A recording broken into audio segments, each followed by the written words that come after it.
আচ্ছা, পুলি তো আমরা সবাই বানাই, কিন্তু পুলি ঠান্ডা হয়ে যাওয়ার পর খুব শক্ত হয়ে যায়, তাই না? আজকে আমি তোমাদের এমন একটা রেসিপি শেয়ার করবো যাতে ঠান্ডা হয়ে যাওয়ার পর পুলি থাকে নরম তুলতুলে। প্রথমে নারকেলগুলোকে ভালোভাবে ছুলে নিয়ে নারকেলগুলোকে মিক্সিং জারের মধ্যে ছোটো ছোটো পিস করে দিয়ে দেবো।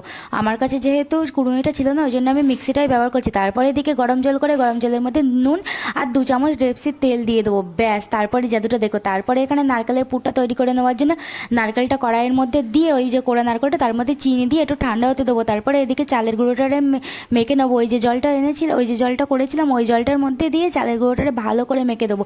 তারপরে চালের গুঁড়োটা মাখা হয়ে গেলে একটা ভিজে টাওয়াল দিয়ে চালের গুঁড়োটারে ভালোভাবে রেস্টিংয়ে রেখে দেবো। ওখান থেকে একটু একটু করে নিয়ে ভালোভাবে পুর করে লেচি কেটে লেচির মধ্যে ভালোভাবে পুরটা ভরে নেবো। হ্যাঁ, ততক্ষণ কিন্তু ভিজে টাওয়ালটা জড়িয়ে রাখতে হবে। টাওয়াল থেকে একটু একটু করে খুলবো আর একটু একটু করে নিয়ে তারপরে দেবো। তারপরে সব এক জায়গায় হয়ে গেলে দুধের মধ্যে পুলিগুলোকে দিয়ে দেবো। দুধটা গাঢ় হয়ে গেলে নামিয়ে নেবো, ব্যাস আমাদের রেডি নরম তুলতুলে পুলি।